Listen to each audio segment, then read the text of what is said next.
할렐루야. 안목이라는 제목으로 오늘 말씀을 전하겠습니다. 제가 예전에 한 달에 한 번씩 대구 교도소에 가서 말씀을 전한 적이 있습니다. 그렇게 한 2년 반 정도 교도소 사역을 했었는데요. 사실 제가 하고 싶어서 했던 사역은 아니고 그때 그 교회 국내 선교위원회를 담당했던 그 직함 때문에 약간 등 떠밀려서 사실은 교도소 사역을 2년 반 정도 했던 적이 있습니다. 대구 교도소는 굉장히 정가가 높은 사람들이 많이 모여 있습니다. 최하 대략 한 3범에서 4범 정도가 평균이고, 제가 그 2년 반 정도 사역할 때 함께 예배했던 죄수들 중에 대부분 10년 이상 복역을 하던 사람입니다. 그리고 조금 오래된 분들은 20년 장기수들도 많았고 무기수들도 많았습니다.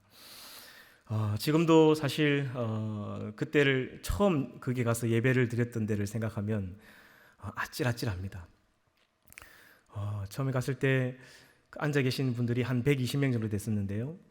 얼굴과 몸에 그림을 많이 그리셨더라고요. 그리고 표정이 굉장히 힘들었습니다. 눈을 맞추기가 힘들었습니다. 섬뜩한 느낌들이 많이 들었고, 설교를 하다가 이 영적으로 눌린다는 느낌이 많이 들었습니다. 영적으로 설교하다 눌리면 계속 설교가 턱턱 끊어지거든요. 거기 앉아 있는 분들이 거기서 이제 더 이상 수감이 안 되는 사람은 마지막으로 가는 데가 청송교도소입니다. 그러니까 대구 교도소는 청송교도소 가기 전 수감되는 곳입니다. 보통 분들이 아닌 거예요. 거기서 설교를 하는데 무슨 설교를 했는지 기억이 나지 않습니다. 그런데 정말 진땀을 뺐던 기억은 생생합니다. 오늘 여기 계신 여러분들처럼 저를 아주 사랑스러운 눈빛으로 쳐다봐 주시면 설교가 너무 잘 되거든요. 그리고 오늘따라 저를 굉장히 측은하게 봐주시는 것 같아요. 3일 동안 최고의 설교가 이동훈 목사님의 설교를 듣고 은혜를 다 받으셨는데 목사님 웃자다가 잘못돼가지고 수요 예배 걸렸네. 측은한 마음으로 봐주시기 때문에 제가 마음이 오히려 편합니다. 우리 교회 성도님들은 참 이렇게 썰렁한 농담을 해도 잘 웃어주시고, 그리고 이 설교를 정말 개떡같이 해도 찰떡같이 알아들으시고 아멘도 크게 하셔서 제가 참 편합니다. 근데 그곳에 계신 분들은 웃지를 않습니다. 굉장히 분위기가 험악해요. 그렇게 이제 한 달, 두 달 지나다가 이제 1년, 2년 시간이 지나면서부터는요, 그분들과 이제 좀 친해지다 보니까 정말 그 교도소 갈 때마다 은혜를 받게 됐습니다. 여러분, 대구 교도소는 특이하게도 전국에 있는 교도소 중에 유일하게 그 교정 안에 단독 건물이 있습니다. 여전도 연합회에서 건물을 지어준 교회가 있어요. 사실 포항교도소도 가보고 마산구치소도 가봤지만 제가 죄를 지어서 간 건 아니고 예배드리러 갔는데, 그곳에는 그 강당에 200~300명 모아놓고 막 돗대기 시장입니다. 예배가 안 돼요. 근데 대구 교도소는 굉장히 그 인원이 제한이 있고 세례를 교육을 받고 난 사람들이 그 예배에 올 수 있습니다. 그러니까 예배 분위기가 사실 제가 처음 갔을 때는 그렇게 두려웠지만요, 한 달, 두 달 계속 가다 보니까 이분들이 예배를 드리는데, 여러분 찬양을 할 때 제 어릴 때 그 기도원의 분위기를 그때서 저는 다시 봤습니다. 박수를 치면서 찬양을 하는데요, 너무너무 뜨겁게 찬양을 해요. 그리고 막 통성기도를 시작하면요, 막 두 손을 들고 이렇게 기도를 하시는데, 그분들이 드리는 예배를 가만히 보고 있으면 저 사람들이 죄인인지 내가 죄인인지 잘 구분이 잘 되지 않습니다. 한 번은 그분들이 예배를 드리는 모습을 보면서 하나님이 그런 마음을 제게 주시더라고요. 저 사람들은 죄를 짓고 들킨 죄인, 너는 죄 짓고도 안 들킨 죄인, 니나 저 사람들이나 도찐개찐이다. 그렇게 생각하니까 나도 똑같은 죄인이구나. 그때부터 마음이 좀 자유로워지더라고요. 지금도 잊을 수 없는 한 분이 있습니다. 그 기독교 반장님이 계신데요, 제가 그분을 처음 뵐 때는 이분이 목사님인 줄 알았어요. 얼굴이 너무 환한 거예요. 너무 밝은 거예요. 여러분 왜 그런 거 있잖아요. 우리 목사님들 얼굴을 보면 얼굴에 빛이 나죠. 우리 담임 목사님 얼굴 보면 환한 강체가 나지 않습니까? 그 교도소에서 그 기독교 반장님을 만났는데 저는 그분이 교정관이나 목사님인 줄 알았습니다. 그런데 20년 장기수인 거예요. 여러분, 20년 장기수란 말은 그 말인즉슨 살인죄와 관련된 죄로 들어온 사람이라는 뜻입니다. 근데 그 사람의 얼굴이 어떻게 그렇게 밝을 수 있을까? 그분이 저에게 그런 이야기를 하시더라고요. 목사님, 제가 조금 더 어린 시절에 예수님을 알았더라면, 누군가 저에게 와서 예수님을 전해 주었더라면 저는 절대로 오늘 이 자리에 있지 않았을 것입니다. 태어나 보니 부모님께 버림당하고 그 어린 나이에 살기 위해서 악착같이 살다 보니까 실수하게 되고 여기까지 오게 됐다는 거예요. 근데 그분이 이런 이야기를 하시더라고요. 목사님, 그러나 후회하지 않습니다. 제 인생의 전반전은 너무나 고통스러운 날들을 보냈지만 저는 여기 와서 주님을 만났고, 저는 비록 갇혀있지만 제 마음은 너무 자유합니다. 그래서 너무 행복하다는 거예요. 근데 그분의 말이 그냥 가식적인 말이 아니었습니다. 그 얼굴에 환한 빛과 평안이 있는데요, 그분이 그 1년에 성경을 12번씩 읽어요. 한 달에 1독씩을 한다는 거예요. 대단합니다. 그분이 대표 기도를 하면요, 같이 간 권사님들이 다 울어요. 지금도 그분이 한 번씩 생각이 납니다. 인생의 전반전은 고통스러운 날들을 걸어왔지만 주님을 만나서 행복하게 사신다는 그분이 생각이 납니다. 오늘 함께 읽은 이 본문에 보면 이런 인생을, 비슷한 인생을 살아왔던 한 여인이 나옵니다. 가나안 여인이 어떻게 이 여리고성의 기생이 되었는지 알 수는 없지만 예나 지금이나 창녀하면 참 안 좋은 직업이죠.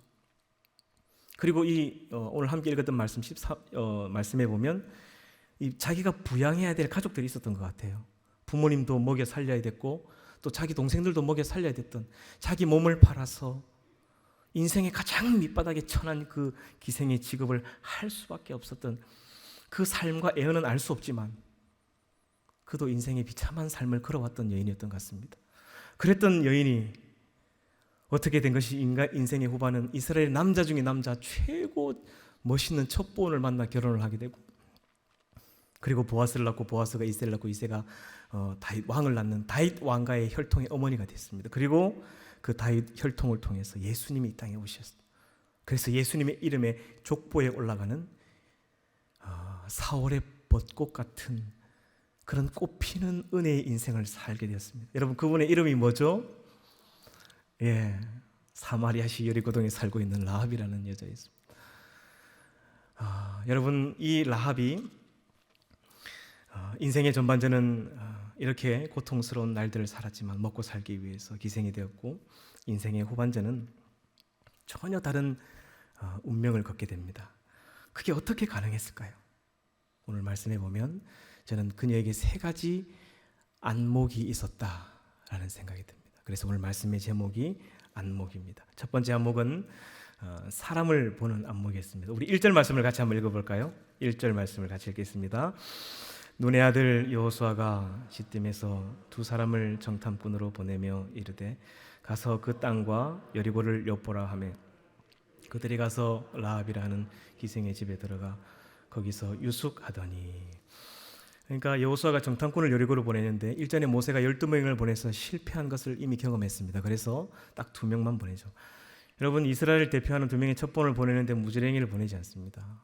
007에 나오는 제임스 본드 같은 이스라엘의 남자 중에 남자, 최고의 남자를 거기 이제 보내게 된 것이죠. 그런데 1절 마지막 절에 보면 이 기생의 집에 들어가 거기서 유숙했다라는 표현이 나옵니다.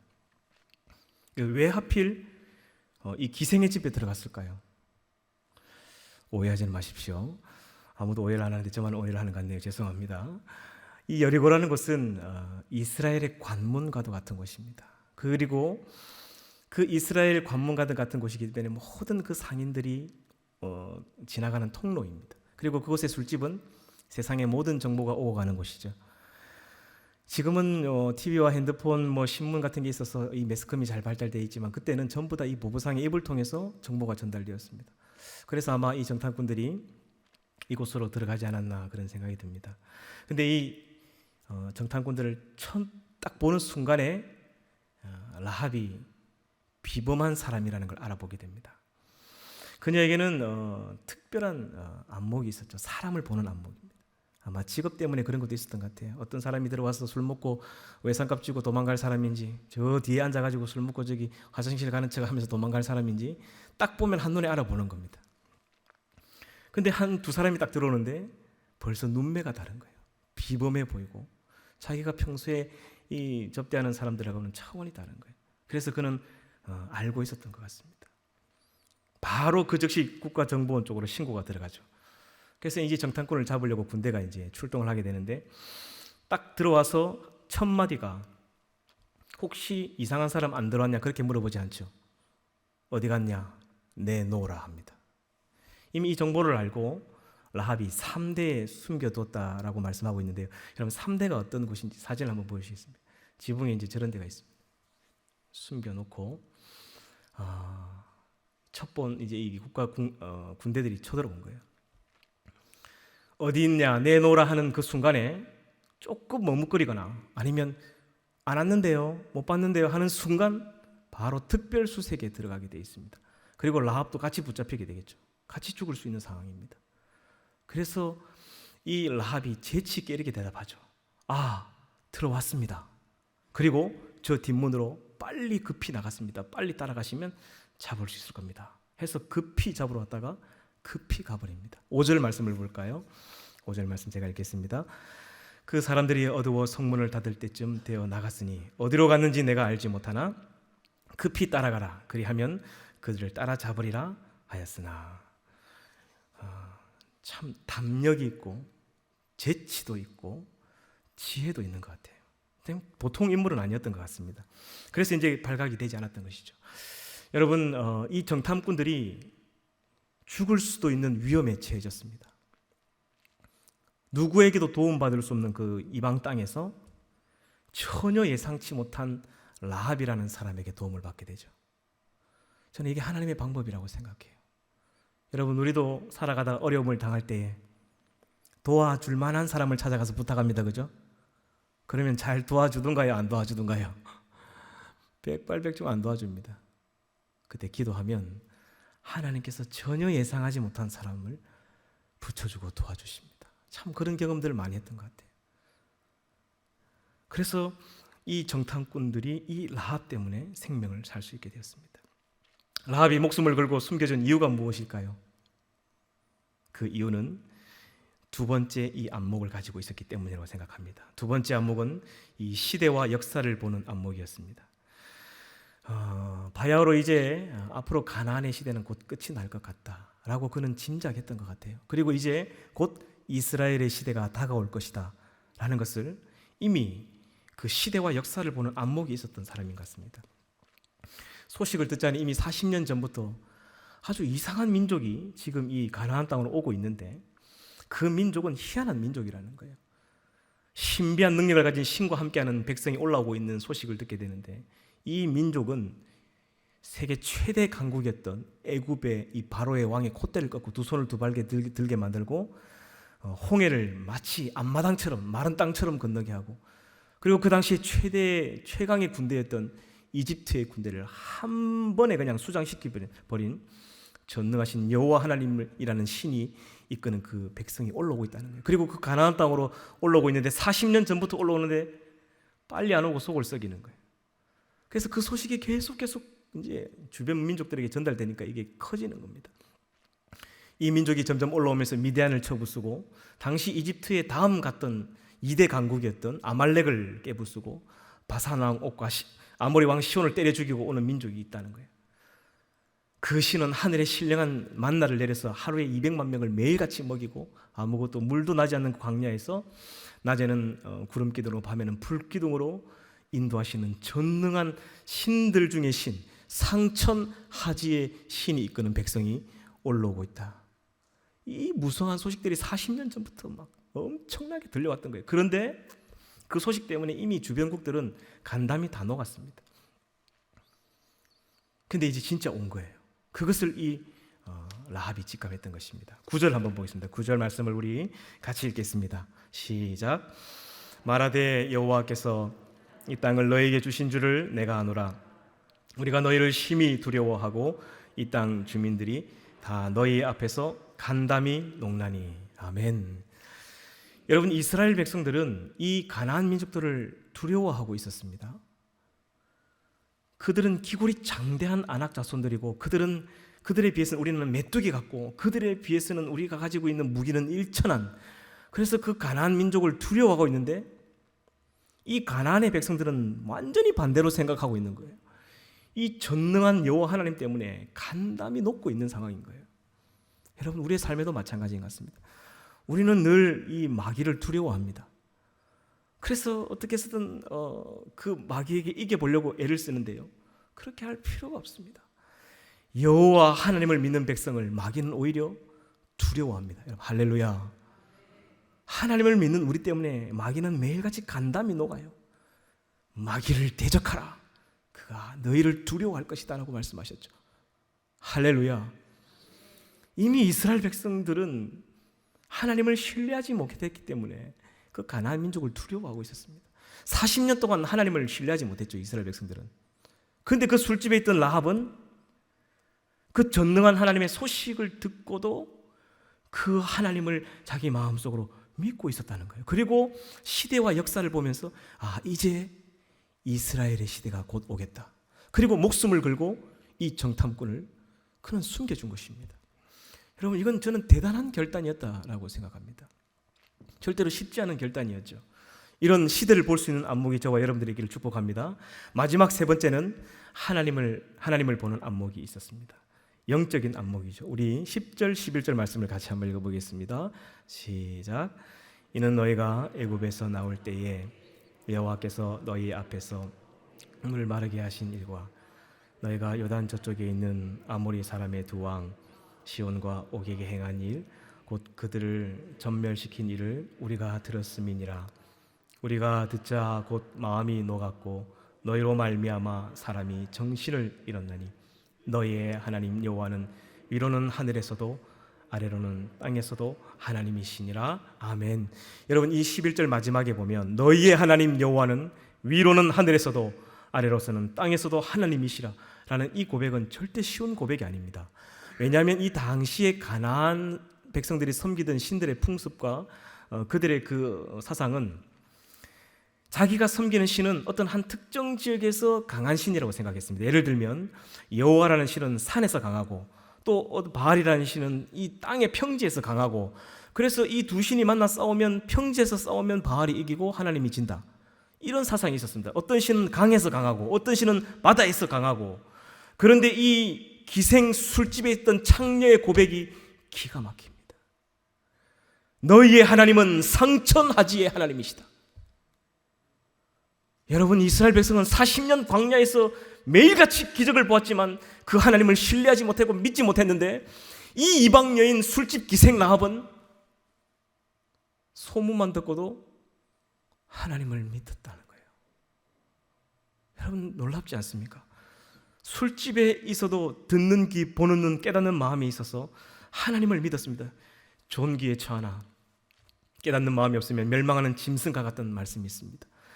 여러분, 라합은 술집에서도 하나님의 은혜를 받았는데 교회를 다녀도 은혜를 받지 못하는 사람이 있습니다. 안타깝게도 라합은 술집에서도 하나님을 만나지만 평생 교회를 다녀도 하나님을 만나지 못하는 안타까운 사람들이 있습니다. 평생 한 입을 덮고 자는 아내는 하나님을 아는데 남편은 평생 그 예수 소리 듣고 자라도 예수를 몰라요. 그래서 남편이 뭐냐? 남편은 남의 편이랍니다. 내 편이 처음부터 아니구나. 그렇게 생각하셔야 속이 편하답니다. 라합은요, 그의 인생의 가장 밑바닥의 술집의 창녀로 살아서도 하나님을 보는 안목이 그에게 있었다는 것입니다. 여러분, 13절에 보면 그가 한 놀라운 결단을 볼 수 있습니다. 13절을 보겠습니다. 같이 읽을까요? 그리고 나의 부모와 나의 남은 형제와 그들에게 속한 모든 사람을 살려주어 우리의 목숨을 죽음에서 건져내라. 아직 오지도 않았습니다. 아직 전쟁도 안 해봤습니다. 여러분, 그때 당시의 현상만으로는 그 여리고성은 난공불락의 요새입니다. 여러분, 여리고성에 그 유적이 발굴되고 나서요, 그 성벽의 두께가 이중인데 높이가 무려 14m입니다. 넘어설 수 없는 난공불락의 요새인데 전쟁의 군사나 물자나 교육이나 모든 것으로 따져봐도 이스라엘 백성은 게임이 안 됩니다. 그런데 이 라합의 고백이 나와 우리의 가족을 살려달라는 겁니다. 목숨을 걸고 그 여호와 하나님을 선택하고 자기 민족을 버린 거예요. 여러분, 저는 대단한 믿음이었다라고 생각합니다. 여러분, 우리가 이 라합의 믿음을 쉽게 봅니다. 기생이었기 때문에, 창녀였기 때문에 그냥 보잘것없는 믿음이라고 생각하지만 여러분, 절대로 그렇지 않습니다. 목숨을 건 믿음의 선택이었다, 저는 그렇게 생각합니다. 여러분, 라합은 알았던 것이죠. 이 가나안 민족의 그 당시의 문화는 성적으로 타락하고 음란하고 굉장히 악독했습니다. 그곳에 살던 그곳에서 가장 밑바닥 인생을 살던 라합은 이제 자기 나라는 끝이 나고 여호와 하나님의 시대가, 이스라엘의 시대가 올 것이라는 영적인 안목이 있었습니다. 여러분, 우리가 지금 살아가는 시대가 그 가나안 땅과 비슷하지 않습니까? 성적으로 타락하고 음란하고 문란한 시대를 살아갑니다. 그런데 라합은 그런 시대를 살면서 여호와 하나님이 자기 땅을 심판하실 거라는 안목이 있었다는 것이죠. 여러분, 우리 예수 믿고 살아가지만 하나님이 이런 땅을, 이 민족을 보시면서 심판하실 것 같다는 느낌이 드십니까? 우리는 전혀 무감각하게 살아가고 있어요. 저는 라합보다 영적인 안목이 없었다고 생각합니다. 어떻게 이런 안목이 생겼을까요? 하나님이 은혜를 베풀어 주신 게 분명한 것 같습니다. 여러분, 이스라엘 백성들은 40년 동안 광야에서 전능하신 하나님의 능력을 날마다 눈으로 보고 살아도 그분을 신뢰하지 못했습니다. 여러분 보세요. 이집트에서 출발하고 난 40년 동안 장정만 50만 명, 남녀노소 다 합하면 200만 명이 40년 동안 하나님과 함께 동고동락하며 살아왔는데 하나님이 칭찬했던 여인이 단 한 명이라도 있습니까? 이스라엘 여인 중에? 이스라엘 200만 명 여인 중에 하나님이 칭찬하셨던 여인이 단 한 사람이라도 있습니까? 없습니다. 근데 하나님이 이 이방 여인의 라합의 삶을 성경에 기록해서 오고 오는 세대에 칭찬하고 있는 것이죠. 위대한 믿음의 소유자였습니다.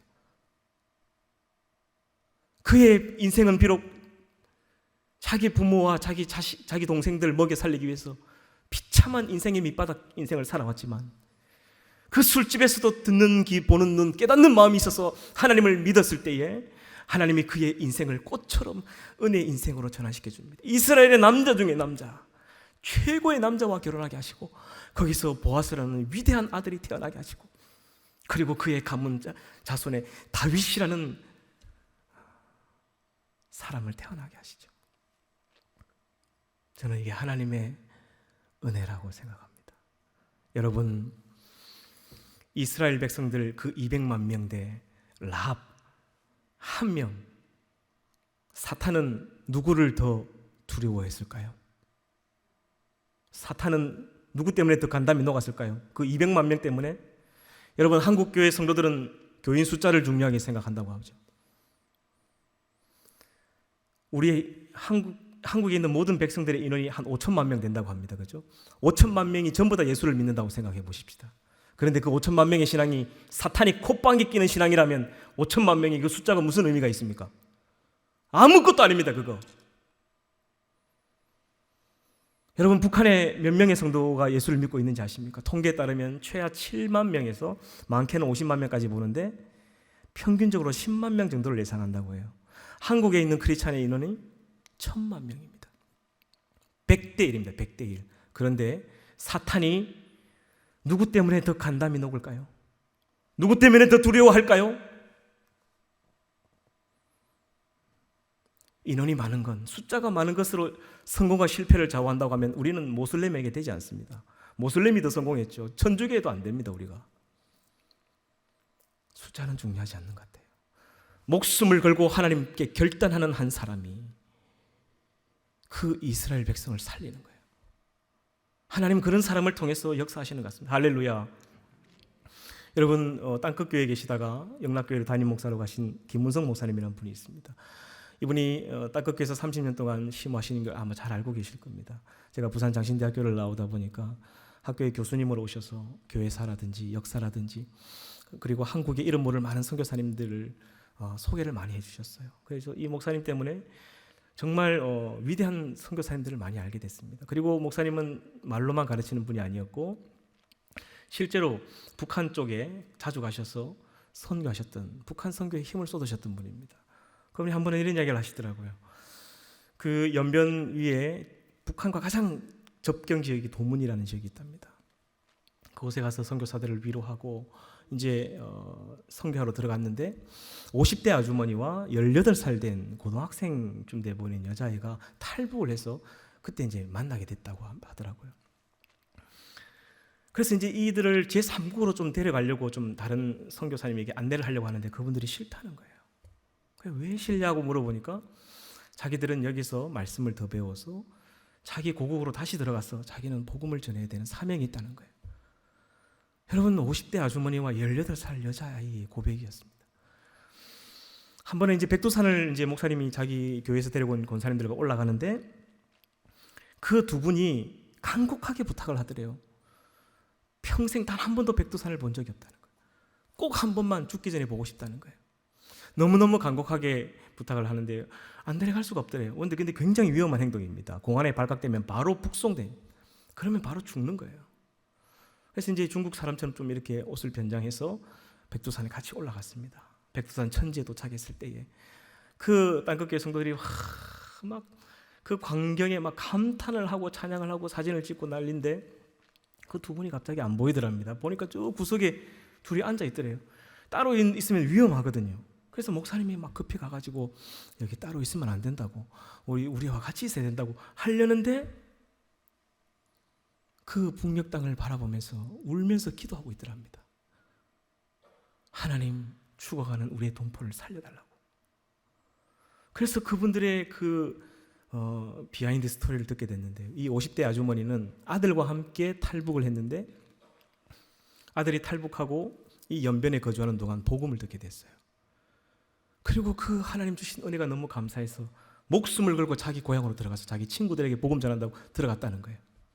그리고 공안에게 잡혀서 수용소에 잡혀 들어갔는데 그때부터 소식이 두절됐다고 합니다. 살았는지 죽었는지 알 수가 없대요. 그리고 이 어머니는 하나님의 복음을 전하다가 그렇게 죽으러 들어간 아들을 그냥 보낼 수 없다 해서 자기도, 목사님 저도 곧 들어가려고 준비하고 있다는 거예요. 그리고 그 18살짜리 고등학생 여자아이는 아직 젊으니까 목사님이 너는 가자. 우리랑 갈 때 같이 가면 된다. 그래서 그 갈 수 있는 이 루트를 다 목사님이 안내를 해주겠다고 하니까 싫다는 거예요. 목사님 거기가 낙원이겠습니까? 차라리 제 고향으로 가서 제 친척들, 저희 부모님, 제 친구들에게 복음을 전하다가 거기서 죽어 남한보다 1000배 만배 더 좋은 저는 하나님 품으로 가고 싶습니다. 그런 고백을 하더래요. 그리고 이제 그 선교를 마치고 돌아오려는 그 마지막 날 헤어지는데 그렇게 눈물이 나더래요. 성도들이 마지막 인사를 하는데 이제 죽으러 들어가는 거예요, 그 안으로. 여러분, 한국교회 성도들, 북한교회 성도들, 마귀는 어떤 성도들을 더 간담이 서늘하게 생각하고 있을까요? 여러분, 저는 통일이 되면 우리 남한에 있는 교회가 올라가서 할 일이 많다고 생각하는데 저는 그렇지 않다고 생각합니다. 오히려 북한 교회에 우리가 배워야 되지 않을까, 저는 그렇게 생각합니다. 기도만 하면 한 번씩 환상이 보입니다. 하나님이 이 마지막 때를 위해서 저 마지막 중동과 예루살렘과 저 목숨을 걸고 복음을 전해야 되는 모슬렘 땅을 위해서 이 북한에 사랑하는 자기의 백성을 훈련시키고 준비시키고 있다는 그런 느낌이 듭니다. 통일이 되는 순간 엄청난 일들을 할 것 같다는 그런 생각이 이제 기도하다 보면 한 번씩 들어요. 여러분, 이제 제가 말씀을 맺겠습니다. 오늘 이 라합과 이 북한의 2명의 성도는 공통점이 있습니다. 목숨을 건 믿음의 결단을 했다는 것이죠. 어떻게 해요? 그에게는 자기의 생명보다 더 소중한 하나님을 보는 안목이 있었기 때문입니다. 그 안목이 있었기 때문에 목숨을 건 결단을 하고 그는 하나님의 편에 섰습니다. 여러분, 이 자리에 있는 우리 성도님들도 라합이 가졌던 이 3가지 안목을 가지시고 사람을 보는 눈, 세상과 시대를 볼 수 있는 눈, 그리고 하나님을 볼 수 있는 안목을 가지셔서 목숨을 건 믿음의 결단으로 하나님의 마음을 기쁘시게 하는 그런 우리 모든 산성교회 성도님 되기를 주님의 이름으로 축복합니다.